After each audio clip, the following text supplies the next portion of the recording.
নদী রয়েছে, তার এক পাশে বাংলাদেশ এবং আরেক পাশে হচ্ছে মিয়ানমার, এবং আপনারা সকলেই অবগত রয়েছেন যে মিরাকানের এখন ওই অংশটা হচ্ছে আরাকান আর্মির দখলে রয়েছে। তো সেক্ষেত্রে আমাদের জেলেরা নাফ নদীতে, যেহেতু ছোট একটি নদী, এটার নৌকা ছেড়ে ঠিক কাছাকাছি গেলেই দেখা গিয়েছে যে মিয়ানমার সীমানায় সে চলে যাচ্ছে। তো এটি যাতে না করতে পারে, ওইখানে মাছ ধরাটা যে এখন ঝুঁকিপূর্ণ, এবং যেহেতু আরাকান আর্মি ওইখানে আধিপত্য বিস্তার করছে এবং মিয়ানমার সরকারের সাথে আমাদের যে প্রতিনিয়ত যে আগেকার যোগাযোগটা হতো সেটা যেহেতু কিছুটা এখন ব্যাহত হয়েছে, আরাকান আর্মির সাথেও আমরা চেষ্টা করছি এটা আমাদের ঊর্ধ্বতন কর্তৃপক্ষের মাধ্যমে কিভাবে সেখানে তাদের সাথে যোগাযোগ রক্ষা করা যায়, যাতে সামান্য ভুল বোঝাবুঝিতে তারা কোনো জেলেকেও না নিয়ে যেতে পারে আইনানুগ কোনো কারণ দেখিয়ে।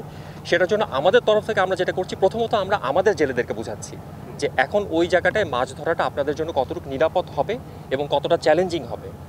তো এটা আমরা বোঝানোর ফলে যতটুকু চেষ্টা করছি সেটা হচ্ছে আমাদের সীমানায় তাদের যতটুকু তাদেরকে রাখা যায়। তার পরবর্তীতেও যদি তারা ওখানে চলে যায়, এবং কিছু ক্ষেত্রে হয়েছে যে আরাকান আর্মির সদস্যরা তাদের কয়েকজনকে নিয়ে গিয়েছে, এবং পরবর্তীতে কিন্তু তাদেরকে বাংলাদেশ কোস্টগার্ড, বাংলাদেশ বিজিবি এবং অন্যান্য সংস্থার সাথে আমরা কয়েকজনকেও কিন্তু ছাড়িয়ে আনতে সক্ষম হয়েছি।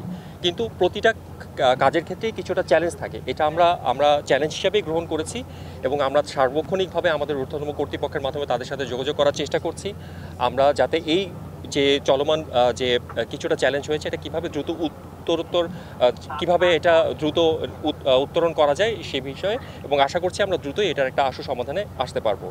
সার্বক্ষণিকভাবে ওইখানে আমাদের টহল চলমান রয়েছে আমাদের হাই স্পিড বোট দিয়ে। ওখানে আমাদের স্টেশন টেকনাফ রয়েছে, শাহপুরি রয়েছে, সেন্ট মার্টিনে রয়েছে। প্রথমত আমাদের জেলেরা যাতে আমাদের কাছে থাকে, দূরে না যায়, সেটা আমরা করছি। তারপরে নিয়ে গেলে সেটা তো পরের প্রসেস, সেটা একটু সময় সাপেক্ষ, বাট আমরা চলবো। ভোজ্যতেল এবং অন্যান্য যে নির্মাণ সামগ্রীগুলো যাচ্ছে এগুলো কিভাবে?